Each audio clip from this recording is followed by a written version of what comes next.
This is Ubuntu Radio. Ubuntu Radio. A better South Africa, a better Africa, and a better world. Joining us right now is Dr Malusi Mncube, a doctoral research fellow in the Department of Politics and International Relations at the University of Johannesburg. His research focuses on global political economy, the fourth industrial revolution, decolonized education, artificial intelligence, identity politics, and the intersection of Pan-Africanism with the African Union's Agenda 2063. Good afternoon, Prof, or should I say Doc? But it's one and the same thing, right? For welcoming me.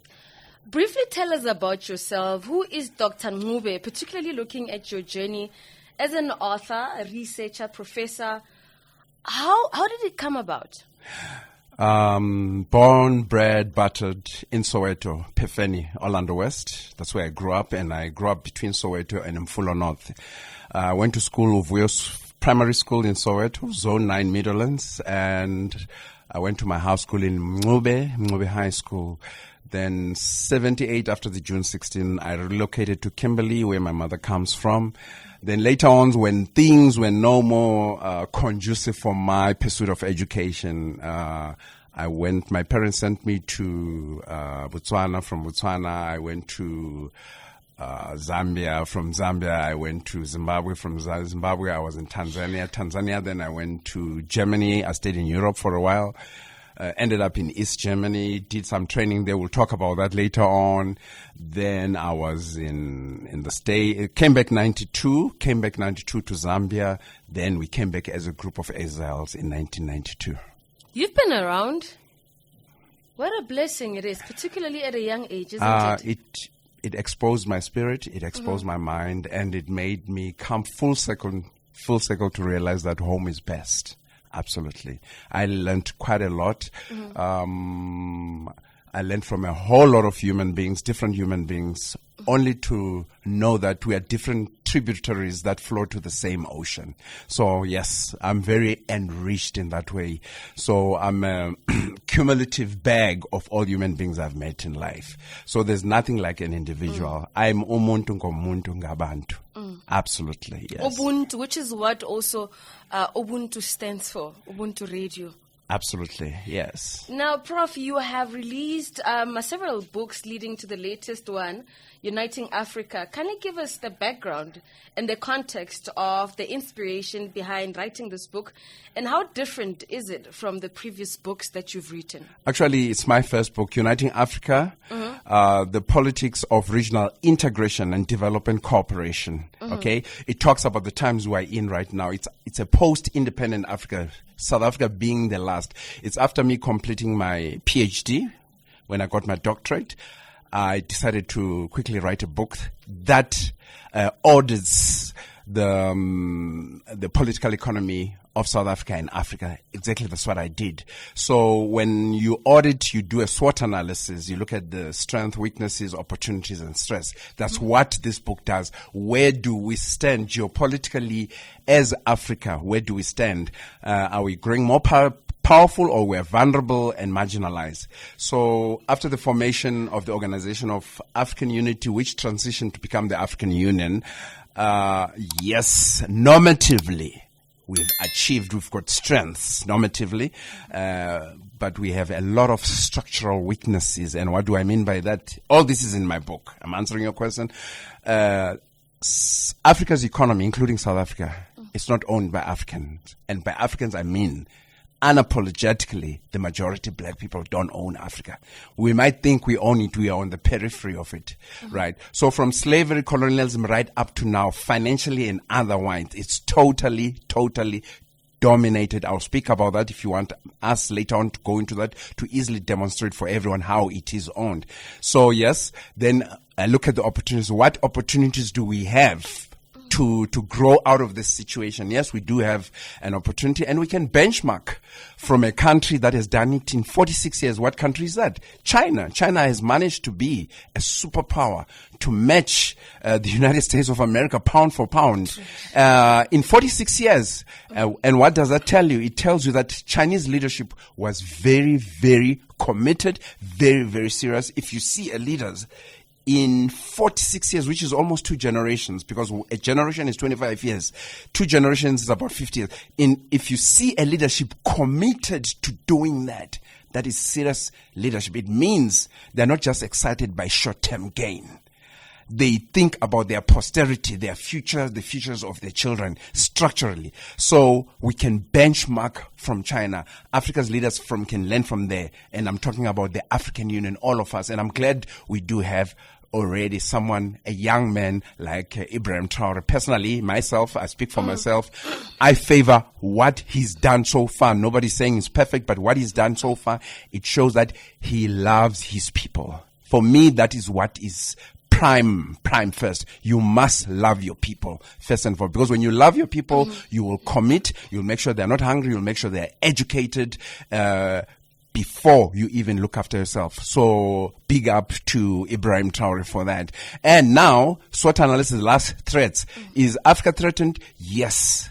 We are in serious threat. And I want viewers and listeners to listen to that. If we're going to be, I can even propose to you, we can have on and off programs to talk about the threat that we face. And this is clear and present danger for Africa.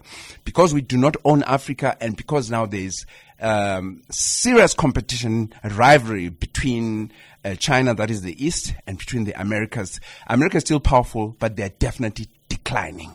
Yes. Yeah, and they will never regain that foothold again, because China is here now, and the other emerging powers are here, especially BRICS, ASEAN, Shanghai Cooperation Organization, etc., etc. So it's sour grapes for those who held sway since the Second World War, with their arrogance and thinking that there is no limit to any power. There's limit to every power, whoever you are, whether you are Dr. Malusi or whoever, everything, we all arrive and we all must depart. So those who thought they would be leaders forever, and lead other nations and abuse other nations, it can't be forever. I'm happy with the world that is emerging, which is what they call a multipolar world, where we have to respect each other's sovereignty, where we have to live as much as possible cooperatively. No hegemons, no pushing others around, no bullying others around. No, as adults, live cooperatively, agree to agree and agree to disagree. So the SWOT analysis, we have serious threats as Africa. We do not own Africa. At some time, I want us to seriously talk about that. I want to demonstrate to the viewers and to the listeners how we do not own Africa. We don't own South Africa. We do not own SADC. We do not own all the 8 regional economic blocks. We do not. And that is a serious indictment on our leadership. Now, Prof, speaking of the SWOT analysis, in this day and age, we're looking at trade wars, tariffs, political shift, and world, economics. What are your views about that, particularly when you take into cognizance uniting Africa? This exactly back to the topic what I'm talking about, the threats, right? Nobody can deny, we all know it, you know it. Africa was colonized, right? And there were constitutional laws put by the white leadership of racist white colonizers who say black people will not rise in Africa again. This is a fact. I'm not talking about something as if I'm bigoted. This is a historical fact. There were constitutions. In South Africa, we had a constitution whereby it was called the Apartheid Constitution. It was ratified and it was put into implementation in 1948. Right. Now, what happened? They made sure right up to today, all the commanding heights of the economy, the productive sectors of the economy of Africa, are owned by white industrialists and white families. Is that the case right now today? Yes, definitely it is the case. Now, for instance, back home, let's get closer back to home. Let's look at South Africa right now. What happened from 94 to right up to now? Do we control the economy? And I'll simply define for you, what do I mean by the economy? Let's look at the productive sector. Perhaps you should unpack that. Yeah, that's what I'm doing. Very simply, let's look at the productive sector of what makes South Africa. The productive sector, what makes South Africa? Number one, it's mining. And mining, we're talking about our gold. Very simple. We're talking about our diamonds. We're talking about our steel. We're talking about our copper and all these other minerals, right? All these minerals, they are processed into different types of products. Some find their ways into cars. Some find their ways into home furniture. Some find their ways into so many things. Right. Now, if you go and look at the companies, the multinational corporations here in South Africa that are dominating, right? Multinational companies that are dominating. It's not the indigenous black multinational corporation companies, right? That's why it's called multinational, because from the time when they colonized us, when it was multinational, it means they were headquartered in Europe and in America. So Africa became an extractive economy. Extractive meaning they take the raw materials straight, still happening today, from South Africa, from the DRC, from Zambia. They take it straight to the US. They take it straight from Ghana, their cocoa, to be processed in Switzerland, package it, and come and sell you the chocolate that is determined by them. You look at the companies here. Who owns more than 800 companies here? Buchumele can help us by even Googling. More than 800 companies, multinational companies in South Africa here. It's American companies. They control the core of all these products that I'm calling about. I want to repeat the word productive means from the ground. So when we talk about expropriating the land, we're not being vulgar. This is our heritage. When you talk about expropriating the land, you cannot separate who we are and the land. Because we cannot just walk on air, and there cannot be air if there's no land, and there cannot be Malusi or there cannot be Helen without land. Land is everything. You want to get married, you want to do any crazy thing, you want to do any formidable thing, you got to have land. But I'm demonstrating that the productive sectors, and those productive sectors, there is multinational corporations. And how those multinational corporations are set up. This is key, Helen. Mm-hmm. How they are set up. They are set up according to the law that was formulated during apartheid or from the time of colonization. Remember, the first company that came here is the Dutch East India Company. Right. So when you go and look at the papers right up now, we have what we call in South Africa and all over Africa, all over the land, we have what we call constitutions. These are laws. And within those constitutions, we have what we call private property. For God's sake, private property, when you've taken another's land, you first forcibly take it, like you're doing in the DRC, in Sudan, and in Gaza. You forcibly take it.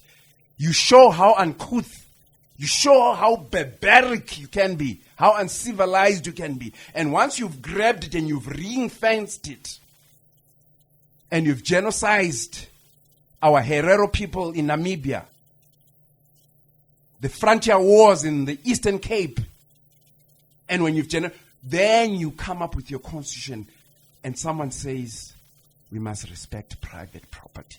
Sure. And we are expected to forget our history. But I, as a Sangoma, njengomntana womoya, I say you cannot separate your past, present, and future. They are in one continuum. There is no way you can separate them. Like anyone who goes to look for a job or to look for a school somewhere, they will always ask for your background. Where did you grow up? Can we see? And they check your background check before you work. History, that's all history. Critically important. And and I'm talking to all our children, let nobody tell you that our history is not important, and our history must only be articulated by us. History is critically important. One president recently said, we gave Panama back to the Panamanians. Now the Panama has been taken by the Chinese. We're going to take it back. Is that person not going back into history? They are. And when we do that, we're told we must let bygones be bygones. This is an age, the 21st century, where they thought we were the underdog. Look all around. This must be said over and over again because we are for humanity. Black people are rising. No matter they scorn us, they've tried to humiliate us and all. This must be talked about. And our ancestors have always taught that humanity is one. Hence the adage I keep on voicing to you. Umuntu ngumuntu ngabantu. That is the greatest philosophy in the world. I don't care from Oxford, from Cambridge, from the States. There is no knowledge philosophy that can beat that. Nothing. No AI, no nothing. That's how I say. So all of Africa's ancestors globally, we thank them because today we are able to speak. And as I speak, it's not just me speaking. And as you invited me, it's not just you inviting me. It's them speaking. It's them saying, we are going to put things right. But it's going to be messy, but we are going to put things right. So, I've explained the economy even in South Africa right now, it's not ours, right? So from 94 till now, we were played. Because you have to understand how the economy works. From Second World War, there's a country that came out unscathed, that was not affected by the Second World War. That was the United States of America. And they were very pivotal into setting up the International Monetary Fund, IMF, and the World Bank. You hear the names, International Monetary and the World Bank. And which became the pivotal currency of the world, the US dollar. And I'm sure you've heard of this saying, US reserve dollar currency. What does that mean? It means Kissinger went to Saudi Arabia, where you get the most voluminous crude oil in the world, Saudi Arabia. They made a deal. They twisted Saudi Arabia because Saudi Arabia is a monarch. We will protect you as a monarch. It's not a democracy, it's a monarch. And I'm not judging them on all oil you will sell to the world. You will sell it. I want people to understand you will sell it using the US dollar. Not any other currency, the US dollar. Now you have to understand what oil is. Okay, we're going through economics here. Oil is the basis of all industry. Now, I want people to follow me and to listen to this. This is critically important, how Africa is owned. And I do not want to hear anybody who says Africa is free. We are not free. That's why we send our children to school. Because what you cannot see with your eyes, your X-ray can see. What the X-ray cannot see, the MRI scan can see. Why am I using that example? There's different degrees of education to see how you are being played. So this is what we're doing here today. So if the US reserve dollar currency, through it you buy oil, which is the number one ingredient for the whole economy, it forces all reserve banks to keep the US dollar. Where is the US dollar printed? It's printed by the Federal Reserve Bank in the United States of America. Now, point number one, and everything I'm talking about, people must go and research it. And they must know this knowledge even better than me. We want our children to be 1,000 times better than me. The American Reserve dollar currency, which practically runs the whole world, is not owned by the government of America. It's not owned by the American people. It's not a public good, public asset. It's a private enterprise. Even a lot of Americans I met, they don't even know that. But what it does now, since all oil you buy it through the US dollar, what they call the petrodollar, right? This is what happens. And I want you to follow the trick. And this is what has been happening since after Second World War. What happens is that America can print as much dollars as it wants. Remember, the money is printed there. They don't have to ask permission for everyone, right? Now, you producing your goods here in South Africa, your primary goods and everything, right? Please follow me. As you producing your goods here, you are not allowed, through the laws, you are not allowed to benefit them. The raw materials they go to, even as you produce the goods, sometimes your multinational corporations, they need funding for this, funding for that. And the prime funding they need to buy plant and machinery from America, from Britain, they need US dollars. So sometimes you don't pay in cash. You pay through a debt system. Guess where you go and ask for that money from? Don't you go to IMF and World Bank? And who controls IMF and World Bank? It's the Americans and the British, the first world. Africans are not there, right? So what does it do to South Africa and Africa? It forces you into a debt. Number one, you don't print the US dollar. Number two, it is the only convertible currency in the world. Follow this, because we must be educated, even when it gets more subtle and more sophisticated. Actually, the more you practice to follow it, the simpler you'll understand how we are being played all these years. Number three, then these companies, whether they are white multinational companies or they are black, they ask for funding from IMF, even our government from IMF, and they ask from Watchco.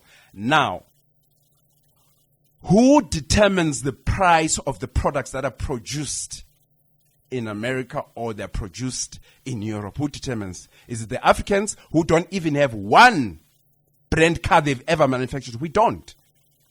Who determines the price of all the cars that come into South Africa? Countries. Right? It's them. And they say, no, don't pay cash. Even if, let's say, our governor of the Reserve Bank had kept so much American reserve currency, so much that we can buy them, they don't want you to pay cash. No. You can pay over a 50-year period. Follow me on this one. You can pay for the cars we are bringing to South Africa, or for the machine we're bringing to South Africa. You can pay for over 50 years. Right. You take. Now, there's what they call debt servicing. These are things you can research. Even Butumelo can look at as I speak in real time. Even economists who are listening to me, they can phone me and challenge me right now. This is happening. I know. I've worked in investment banking. Right. So, they bring in the cars. We help our government, whatever. We've signed the contracts to say for the plant and machinery we are getting as a government or as a private company, we will be paying our commercial banks. We'll be paying at so much interest because that's the money they advance to us. Right. But if we're paying in 50 years, so many things happen. Like right now you're saying there's a trade war, there's this going on. Right. They can export inflation from the United States because they control the currency into South Africa, into any other country in the world. What they call pull and push cost inflation. What is it that we can do, Tina, to protect that inflation? There's nothing, and just to mimic and to be made monkeys in terms of controlling that. What do you mean by that, Dr. Malusi? What I mean by that, all these reserve banks you hear in Africa, in the world, talking about, they are using monetary and fiscal policies. They are using monetary and fiscal policies within the framework of the US dollar reserve currency. And that inflation is being exported from America, is being exported from England. It's got nothing to do with us. It's meant to trap us into a treadmill. I'm sure you've seen in the movie a rat when it runs in a treadmill. Yeah. No. This, I want our young ladies, our young boys in universities and high school to understand this. They must sleepwalk this information and know and go and prove it. And this is a fact. But it's painful. Yeah, it's really, painful. Really painful. We're being played. But what has happened of late with this trade war, there's a country that woke up to that. That's why I said we can benchmark this country. I say big up. I'm not talking about their flaws here. Every country has a flaw. Every person, even me, I've got my flaws. Even me, I'm not perfect. I've got my flaws. So let's not be holier than thou. But let's look at the country that made their people proud, that saw this game and they did something about it. Nkrumah first and foremost wrote about this. He wrote a book called Imperialism, the Highest Stage of Neocolonialism, the Highest Stage of Imperialism. He wrote about it. He tried to make moves, but Ghana was not as powerful. Africa is not as powerful. We are totally subordinated and dominated. But China in 46 years. China in 46 years. I mean, China has even done much better than the Soviet Union. And how do I mean by that? China has exceedingly done it in all facets of a political economy. And what do I mean by all facets? Whether you're talking about textile industry, nuclear energy, weaponry, beauty cosmetics, anything you can think of. They are leading the pack. That is why that is actually the second fastest growing economy in the world after the US. And nobody saw it coming. But I have my own subjective analysis because I'm a political economist, right? So economists can differ in how they see things. I don't care if an economist from a first world country says this or another one from our Reserve Bank says this. I also have my way I see things. There's a measure in economics they call purchasing power parity, PPP. Purchasing power parity. When you look at the purchasing power parity and you look at the national debt, because you have to look at the national debt, you cannot tell me you own your house. It can be beautiful. It can be a $600 million house. But 75% of that, it's a liability you're still paying to the bank. I want to ask you now, because we're doing economics right now, whose house is that, Helen? Is it your house? It belongs to the bank. It belongs to the bank, right? It's an asset to who, Helen? It's an asset to who, Helen? To the bank. To the bank. It's a liability to who? To me. Right. America runs a debt, the one they are telling us officially, that Witumelo can Google and check right now. I think it's about $37 trillion US. National debt. That is serious money. 37 trillion. The only thing, remember, I'm arguing as an economist, as a political economist, the only thing that is making America a great economy is because, to some extent, but they are now challenged by China, they have a monopoly of violence. They're still very powerful. I agree. They have nuclear weapons, this and that and that and that, and they still have smart people, right? But the way of their governance is very wrong, and it has caught up with them. That is point number one. Number two, right? They are not at the same level with China because of this national debt first. China doesn't have that type of debt. Actually, the biggest debtor in the world, Witumela can Google that as well. The biggest debtor in the world, it's not Africa, it's not any other country, it's the Americans. Because if they decide they don't want to pay you, they won't pay you. And they've done it before. Just recently, they freezed 300 billion of foreign reserves of Russia. Yes. Right. So that's why now when you look at the national debt, who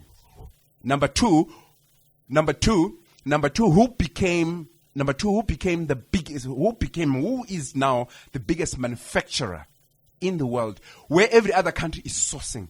And it's not just because they are manufacturing. I want you to listen to this. I want to turn this into a masterclass. China, how they've become a manufacturing hub of the world. It was blood, sweat, and tears, and total, almost devilish dedication that has never been seen before. That's why almost every country in the world, what forces them to outsource some of their goods? Listen very carefully to China. So quickly manufacture this for us, quickly manufacture this, I'll tell you why. And listen very carefully. Why they outsource. Because not to say they don't have the technology in America, or sometimes we don't have it here in South Africa or anywhere else. They might have. But at that point in time when you need that thing, it's very costly because sometimes of your wages, the salaries you have to pay people. Maybe your country is highly unionized, and there's nothing wrong about being unionized, right? That's number one.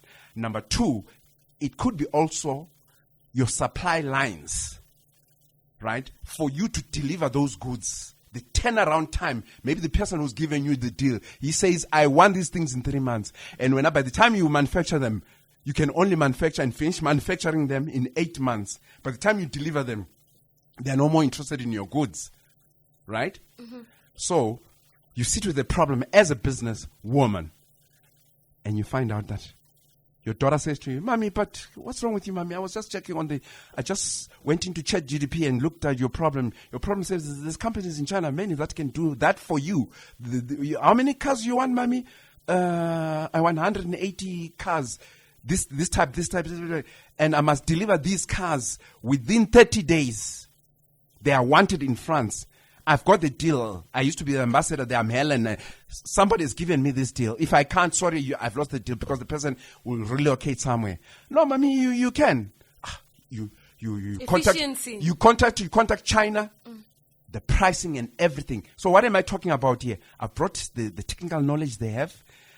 The turnaround time. Number two, what they call the supply chain lines. that fall into what they call global value chains, right?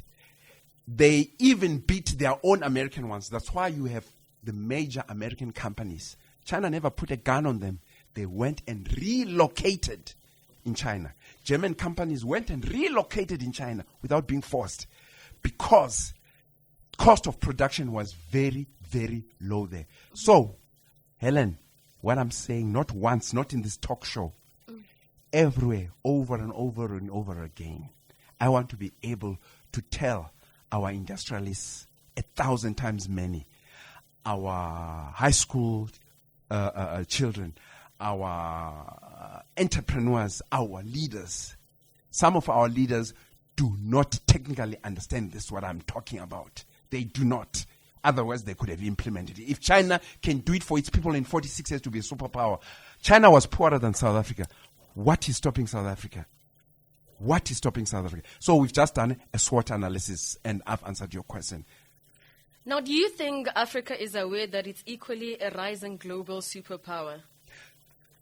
Some of us are aware. You are aware. Butumela is aware. I'm aware. Some are peripherally aware.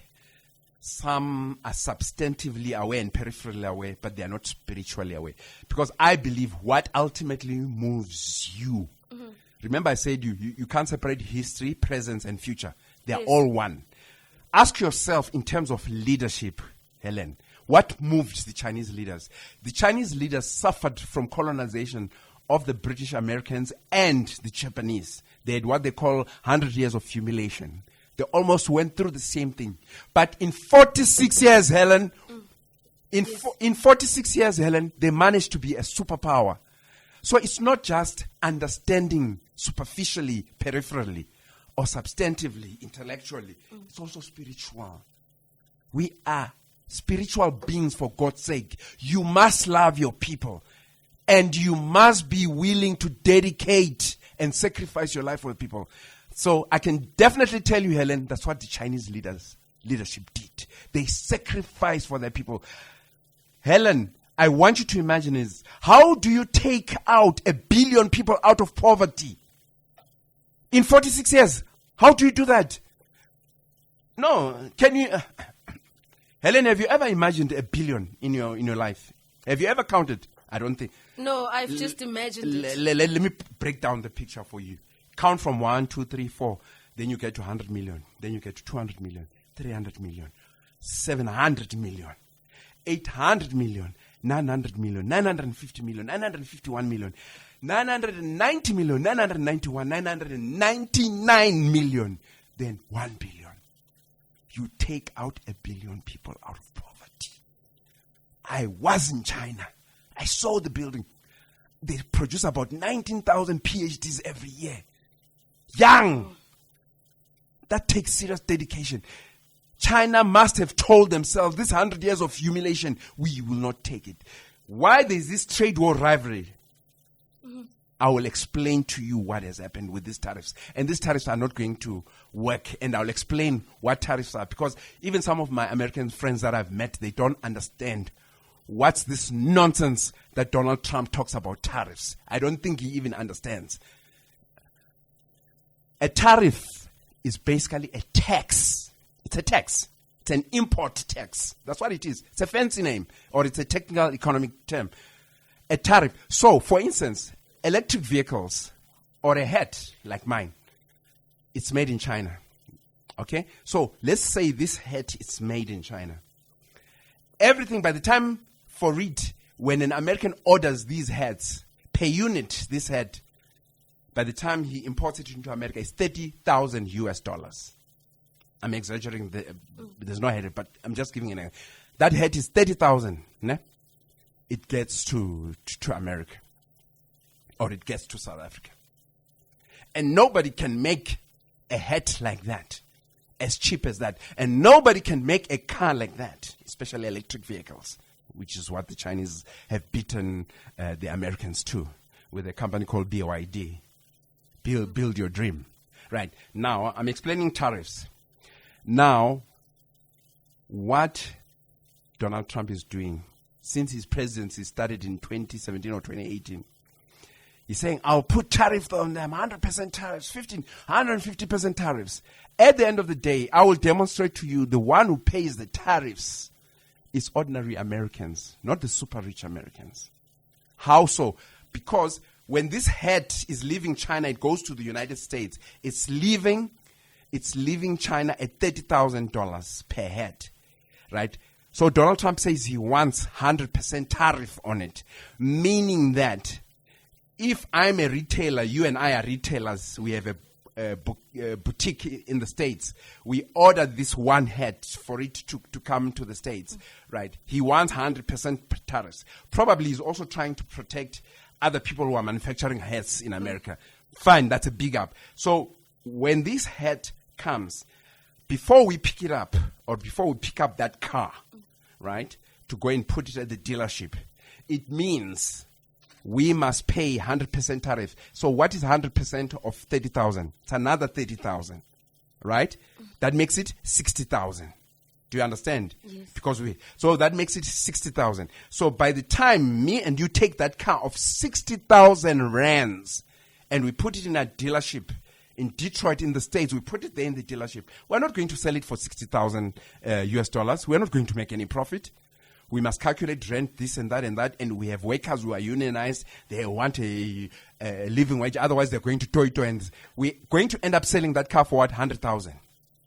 So meaning that the cars that were being manufactured by Chevrolet, for instance, in America, going for 50,000, they are still expensive, right? They're still expensive. That market is going to be protected, right? So when you and I have brought that car to the US and it's now going for 100,000 because we want to get a profit out of that, at the end of the day, these could be goods. These could be trinkets even in your Walmart or any other shop. It could be food. All these things that come from China. Who is paying for the tariff? Who's paying for the value-added tariff? Who's paying for that?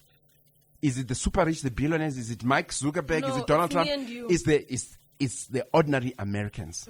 So it's not true. And I do challenge him, President Donald Trump. It's not true.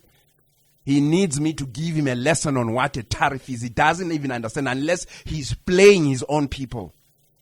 That's why right now as we speak, Helen, in America, there's matches. There's empty shelves. Americans are standing up.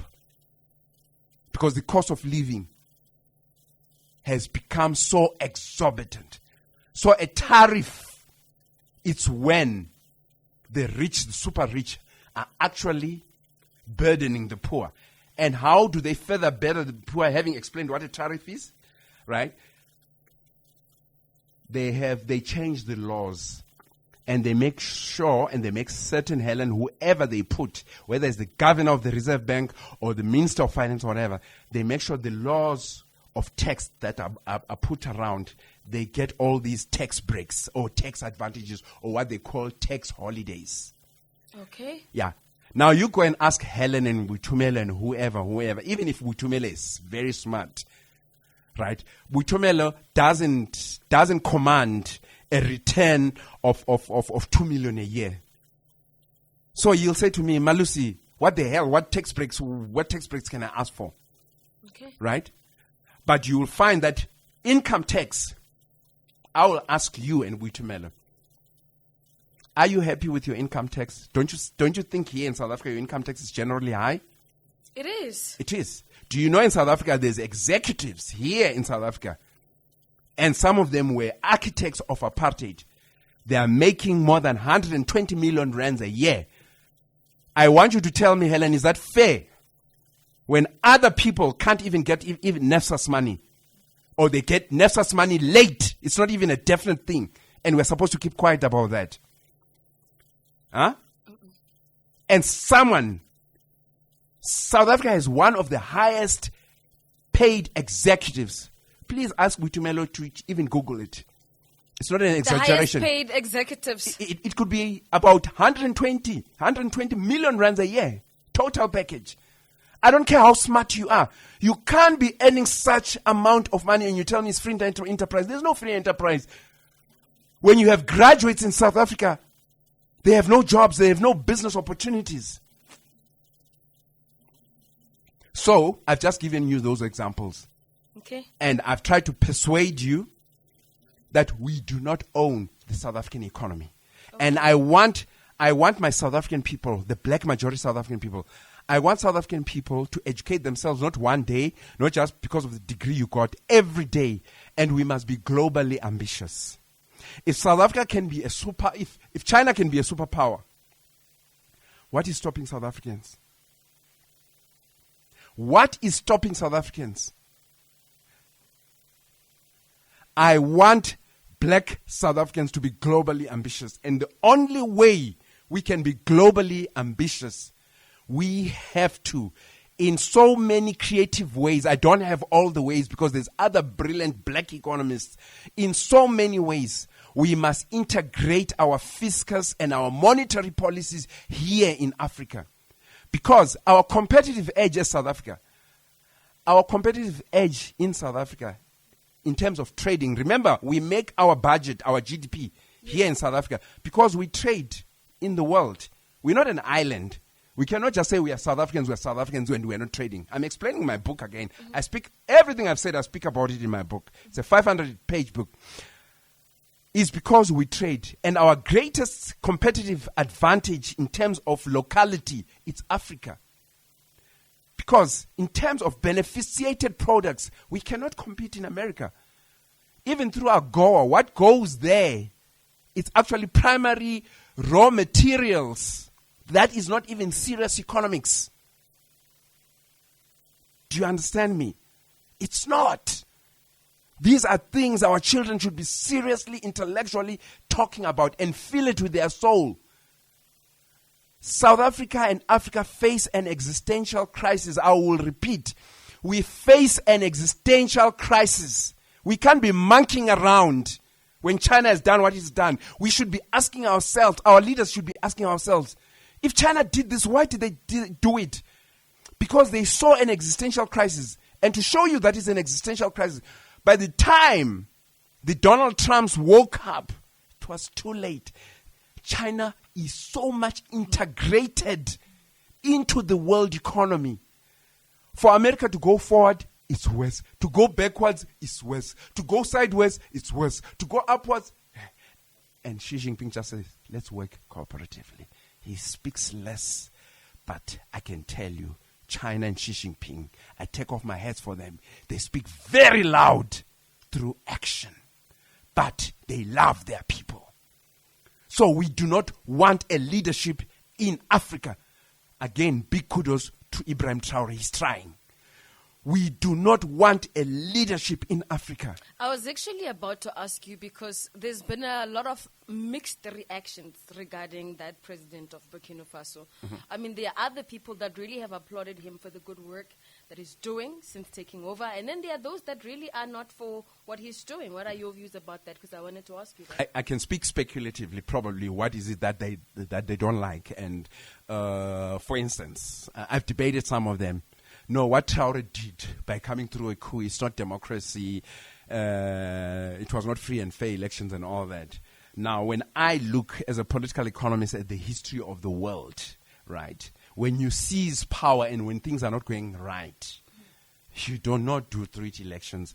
America was a colony of the British, right? There was a coup. They fought a war of independence to say, no, we don't want to be part of you anymore. Do you hear what I'm saying? And for most of Africa's countries to be liberated, we tried for a minimum of 10 to 12 years, some to 20 years, talking the Kenneth Kaundas, talking to those who were oppressing us, who thought because of the color of their pink skin, they're better than us, which is not true. All skin tones are beautiful, all of them, right? Who thought they were better than us. We tried to talk to them. Look at all the revolutions in Africa. We had to pick up the gun. There were constitutions, but constitutions that were humiliating the black skin. Constitutions that were doing down there. So even after showing Ubuntu Bethu, talking to them, the Chief Albert Litulis and all that, we came to a point to say, no, we must form Umkhonto weSizwe. We must make them bleed so that they can talk to us. Because these are people who've othered you. who have a total disregard for you. They still have it today. That's why they can maim and genocide children in Gaza, in Palestine. That's why they can do that. And they say, after having said, I need to say this, we will take over Gaza, we'll make it a beautiful Riviera, having a beautiful golf course, and we'll make it beautiful. How can you be so insensitive when you've maimed over 70,000 kids? I'm not even talking of adult soldiers. And you want us. And I want to say big up to our presidency, because it fell under the presidency.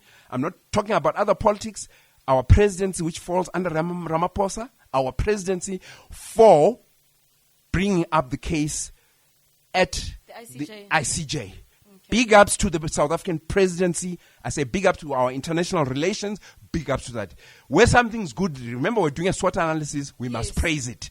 Yes. That was brave of us. That was the right thing to do. We've come a long way with the Palestinians, and that was big up. South Africa said, we're not going to quit. Further than that, even our international relations, before, when there was Minister Naledi Pandor, when some elements within the African Union brought in the Israelis to be represented in the African Union, when they're busy, she stood up and said, hell no, not under my watch. She fought day and night, day and night, day and night, until the Israelis were shown the door. I'll tell you why. If we do not make noise about these things, it's so important. Helen, it's very, very important, the baton we pass on to our kids, to the Butumelos. When they are committing genocide in front of us, they did it to our forefathers, they can refuse. But now we are saying, and we keep quiet. And they want to act above the law. It says, no, South Africa, pull off this case, extricate them. We are not going to pull off that case. No one must be above the law of maiming women and children and elderly men and children. Do you have a child, Ellen? Yes, I do. Do you know the sound of a bomb or an F-16 flying over your house and your child is screaming, you are the mother, you are somewhere else? Huh? Or your daughter or somebody is being raped. Pela, anything goes in war. Yes. And Tina, we want to keep quiet about that. South Africa, big ups to the president. Big up.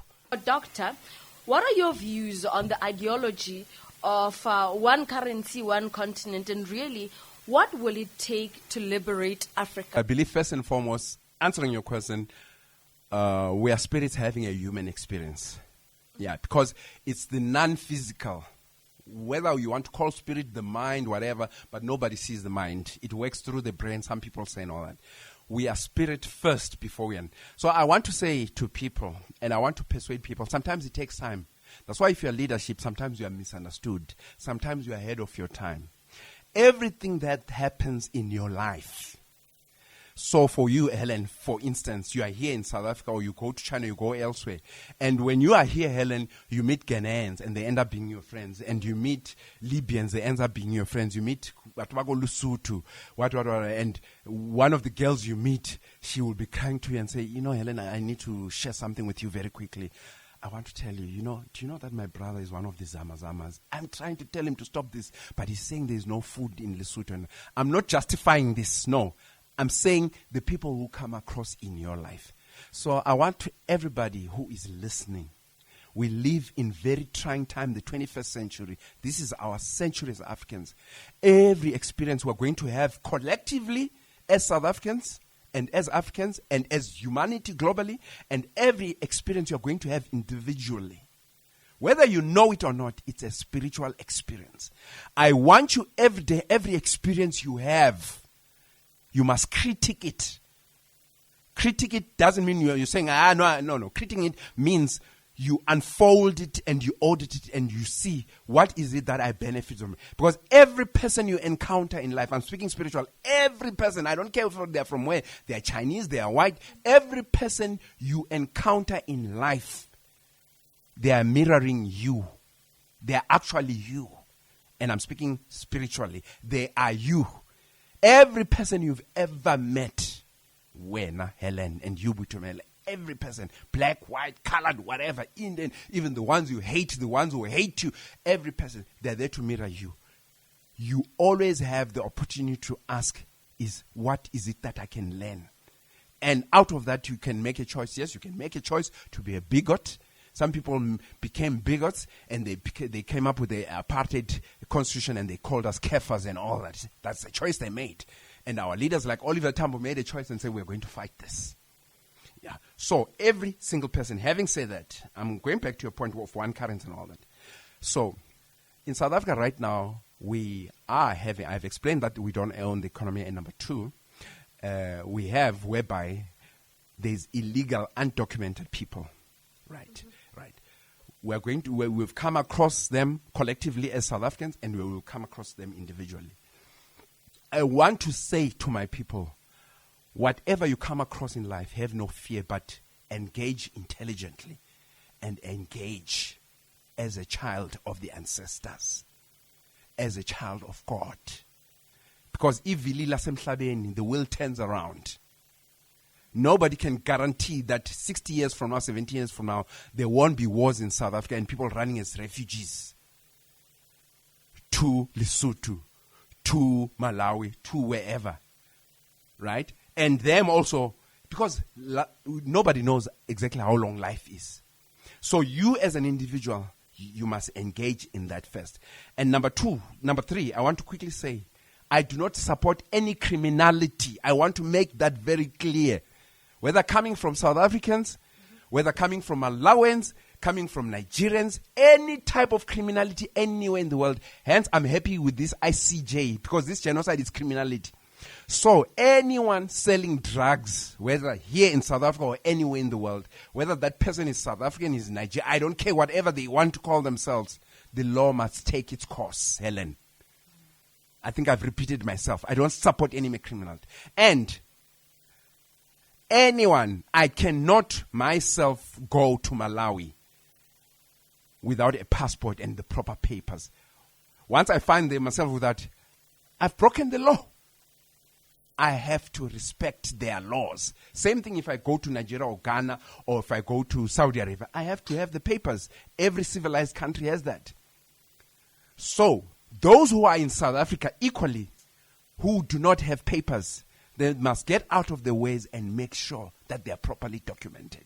They are my brothers and sisters, and I love them. They must make sure that their papers are in order. We must get certain things right first.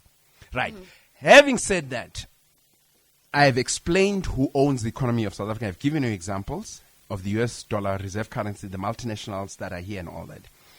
Now, when you look at countries, states, countries for us as Africans, they are not viable. We were compartmentalized, divided, because it's easier to control us. And the people who control us is the same people of the Berlin Conference, is the same companies.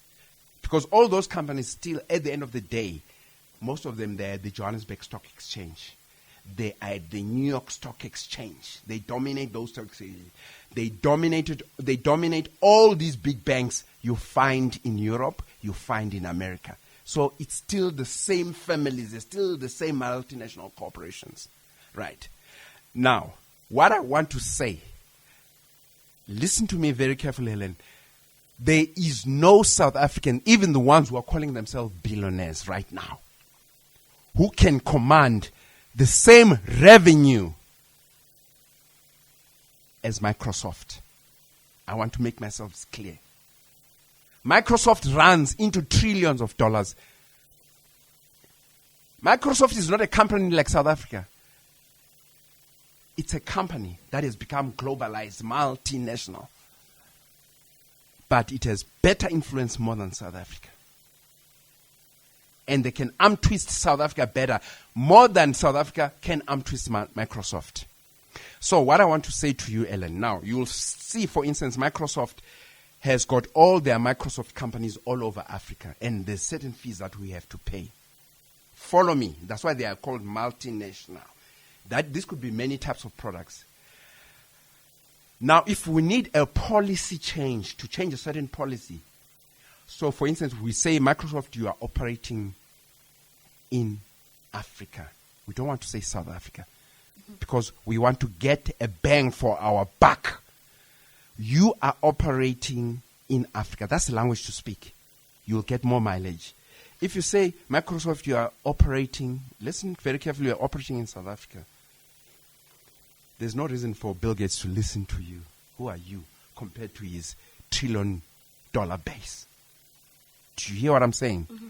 But if you seriously come together legally and otherwise as a whole of Africa, because Africa is massive, our landmass, our population, even our prognosis into the future, you come together and say, Bill Gates, we want to amend the terms and conditions of how you're going to operate, not in Ghana, in Africa, because you've sat with your best African lawyers for you to be able to.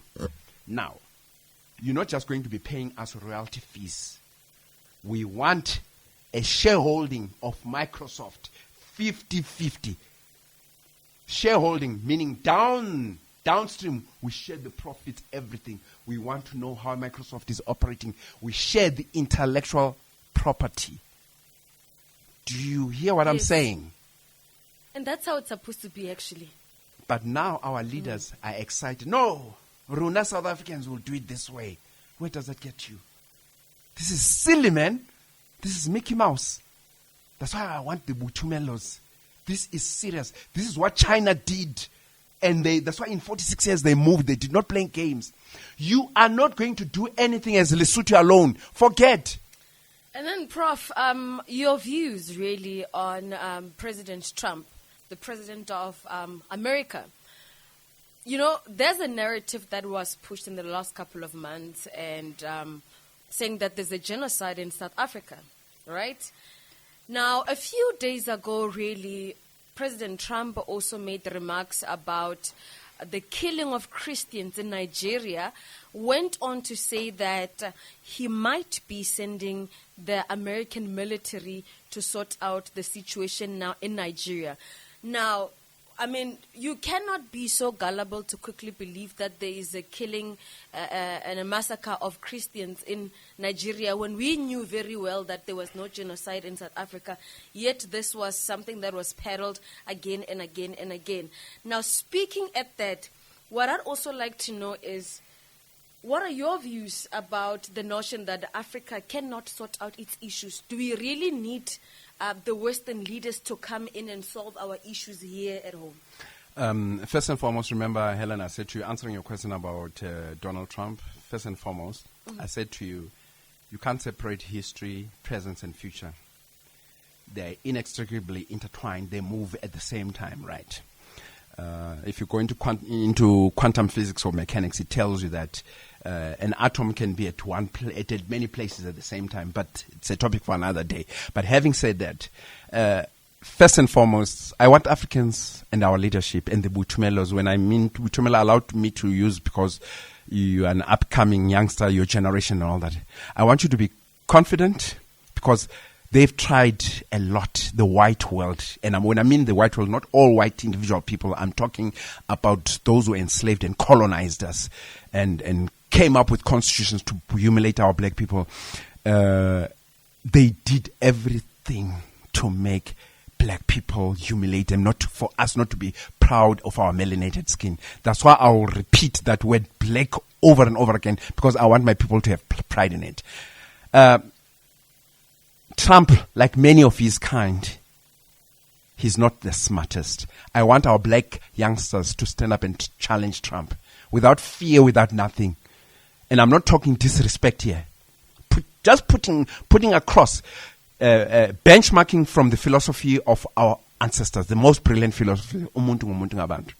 Right now, I just was trying to imitate Trump. You can play it. Butumelo can Google it for you. Where he says word for word, we will take over Gaza. Yes, we'll make it's there, right? Yes. We'll take it there. Palestinians can be asked to leave. They can be given 5,000 rand. Now, when you are a human being of umuntu about genocide is being committed, America, I will repeat, America is giving those ammunition to Israel in billions and billions. America is complicit, hook, line, and sinker into that genocide. And the very same men tells me he's concerned about what is happening in Nigeria. We're not stupid, man. Donald Trump, we're not stupid. We're not. We are as smart as our black ancestors. And we are coming up. Even if I'm gone tomorrow, many of our daughters, yes, women, black female proud women, and black boys and young men are rising. I've seen them in different universities. I go to conferences. They come to me, they congratulate me on my book and this, they speak. I'm awed, some of them, about their commitment, about what's happening. Some of the young black girls and black boys I've met at varsity second and third year, some who are doing their PhDs, I'm awed sometimes when they articulate basically what's happening in the world and what our leadership is doing and how compromised our South African leadership is. I'm awed. That's why I'm so confident. And I've got friends all over Africa and all over the world, even in the States, I've got friends. And I'm talking about young people here. I'm talking about up to about 25 years. I communicate with them. I listen to them. I learn from them. It's amazing. The Trumps of this world, they've got something coming. Equally so, not only young black people, even amongst the white young generation. There's young white people all over the world I have met, even right now, who are for humanity, who are not for this nonsense of thinking certain people are racially superior, of these games that are being played by Trump. Part of the Palestinian cause, the Gaza cause, the Palestinian cause in the United States, in America, in all campuses, university campuses, it was being pushed by young, white, and black American students. They were even trying to shut down and bring the staff of Harvard University. That's how bad it is. They are refusing. We will not be part of this nonsense that you're doing. So what Trump is doing is, because America is declining, America is feeling the pressure of China, is feeling the pressure of Russia. That proxy war they have in Ukraine is not working. So my guess, I think I'm on point. I'm 100%. I could be wrong, but I know I'm 100%. Because I consult for certain groups, for economically and politically. Nigeria is strategically set. And one of the things they want to checkmate the Wagner group, the Russians, because Nigeria shares a border with Burkina Faso, and that's Ibrahim Traore. Oh, yes. Ibrahim Traore kicked out the French. Last month. Get out. Also. Get out. Mm-hmm. Get out with your romanticism of France. We want people from France who are human beings, not people who think they are superior to any. There's nobody who's superior to any human I being. remember he started with them a few months ago, but just last week there was another batch of individuals. I think they were responsible for mining some sort of minerals. Yeah. They were also told, the companies in actual fact, Right. several companies, to also leave Burkina Faso. But also, let me get to my point. Mm-hmm. Nigeria, also one of its biggest resource, is oil. And most of its oil is run by the British and the Americans. Now, they've been running it all along, even after independence. I think what they're afraid of, because when I look, that's my analysis, when I look this Ibrahim Traore thing, and the French being kicked out by Ibrahim, oh, the young man. I'm so proud of our ancestors, 35-year-old young man. Witumelo, you must do. South Africans, follow Ibrahim Traore, you will not be lost. Right. They do not want the same template because it's America is declining. On a serious note, because they were pressurizing the Americans and EU. They put sanctions, through Nigeria. They forced Nigeria to put sanctions on Mali, Mauritania, and Burkina Faso and Niger. Yes. Because Ibrahim took over and he was stern.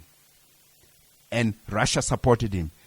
I think in terms of military planning, intelligence, and all that, what I'm thinking, they are strengthening Burkina Faso, that whole alliance, the Sahel alliance. Once it's strong enough, what I suspect, because Nigeria has got very smart people, but everything needs strategy. Probably the Americans might have sniffed their intelligence, their CIA, that they are already Nigerians who want to go via the Ibrahim Traore, or they are in alliance. This is what I suspect, right? So that is kicking out Americans from the oil, and that's not giving them a foothold in the Sahel and West Africa region, and they don't want that. I think this is what is happening. Them going through, you are killing Christians, for God's sake, man. You're taking part in genocide. You are complicit genocide. You did genocide in Afghanistan. Yeah, so we're not kids. We're not kids. That's why I'm saying our people, everything, every person you meet, everything, every thing Donald Trump says, everything Dr. Malusi says, everything Helen says, you must critique instantly. You must critique everything. Don't just accept. Question everything. You understand? So what Donald Trump is saying, it's all nonsense. It's all rubbish. Right? But the Americans, they are fighting, the super rich, not even the ordinary Americans, they are fighting for their lives. I think they see Nigeria collapsing and going the way of, this is what I'm suspecting. So they're trying to preempt that. Because now, if he's saying he's going to send a force into, then they are going to put a foothold. But the excuse is already there to say we are protecting Christians. There's no Christians they're protecting. They want to stay there by force. That's another proxy war they are creating.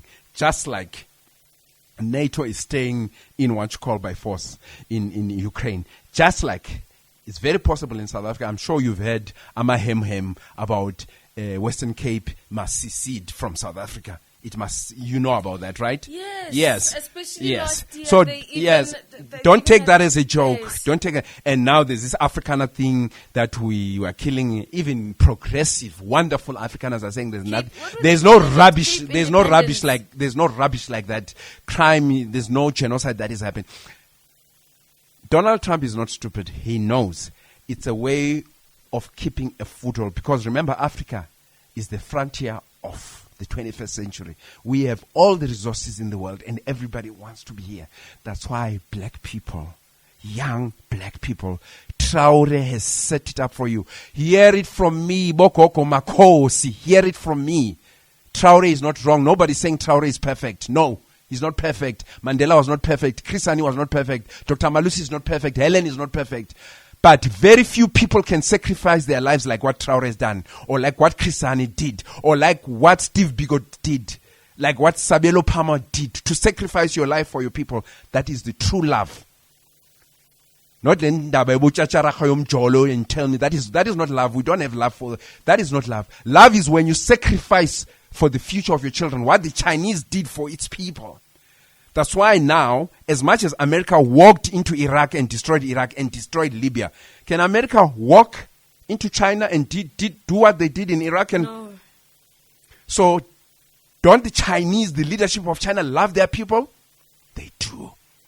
If push comes to shove, can the Americans walk into South Africa and push us around? Yes, they can. So, it's time for the young generation in South Africa to wake up our leaders. On a serious note.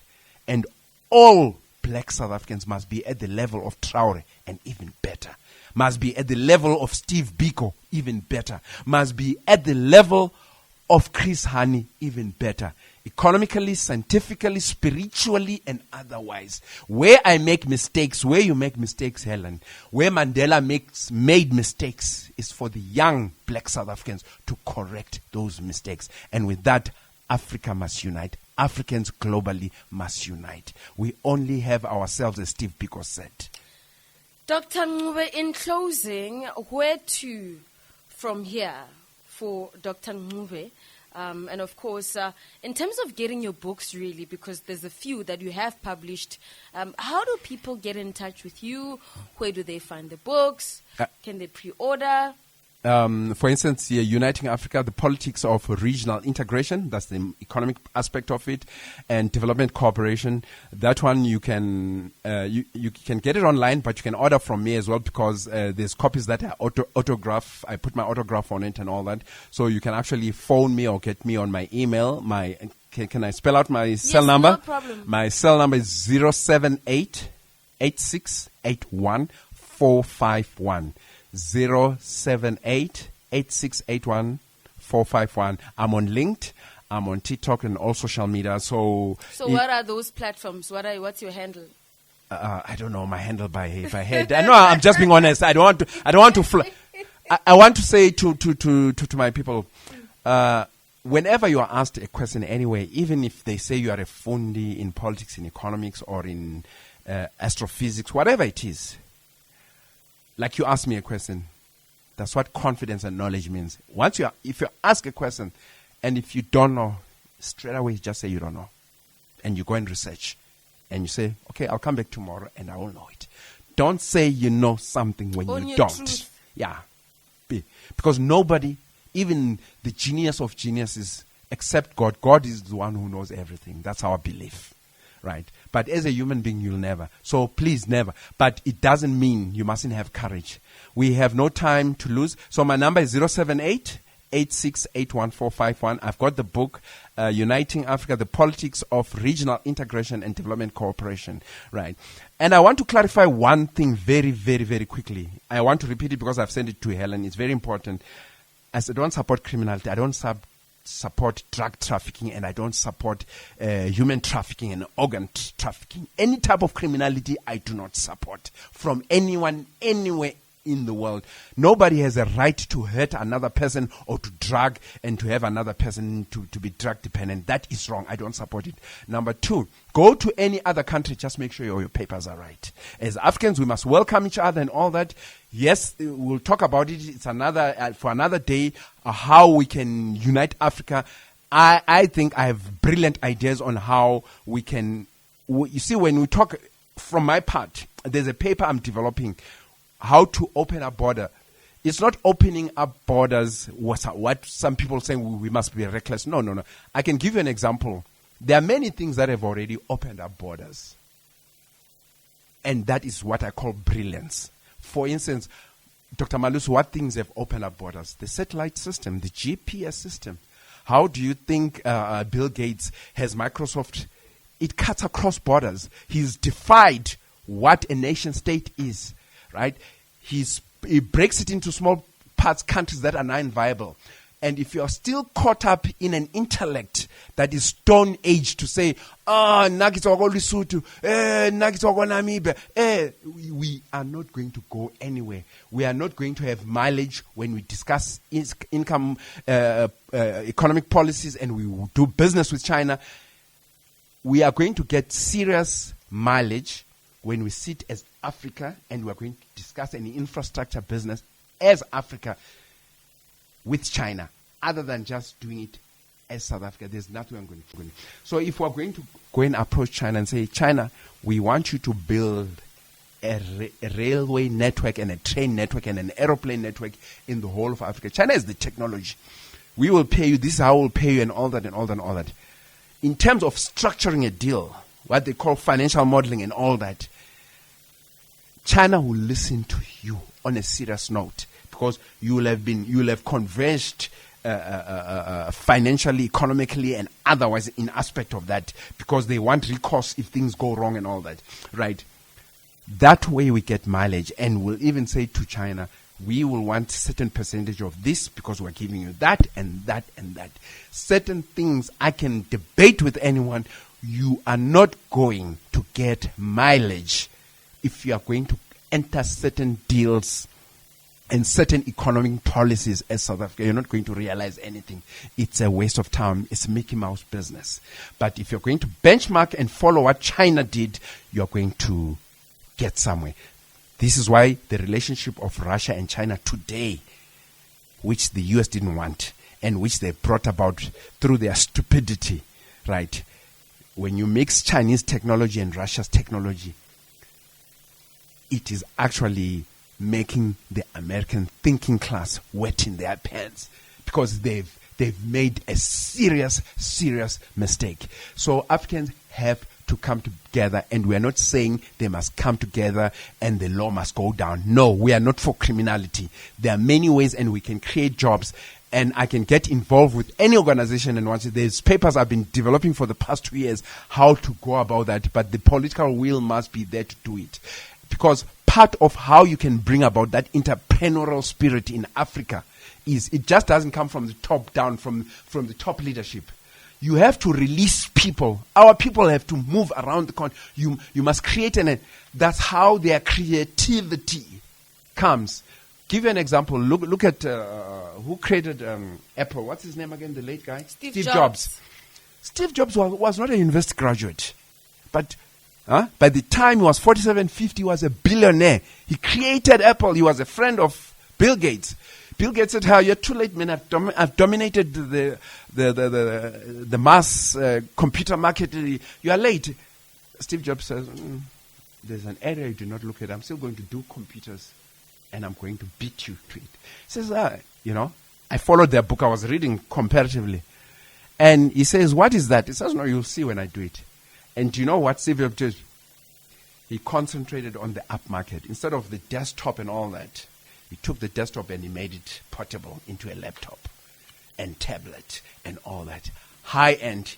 Even when they started releasing his products, it was in very expensive areas. That was his market niche. And Bill Gates was saying, "Wow, I didn't see that." Such simple things. You see? So this is what I'm saying. Lesotho, Namibia, you're not going to do it alone. This is a joke. This I'm telling it's mostly the young South Africans and all the young Africans. Some of our leaders, you have to find brilliant ways of pushing them aside. And you, the youngsters, there's a lot of youngsters in Africa who have brilliant creative ideas and make Africa great. And Africa is going to be great. Thank you so much. This is Ubuntu Radio. Ubuntu Radio. A product of the Department of International Relations and Cooperation, South Africa.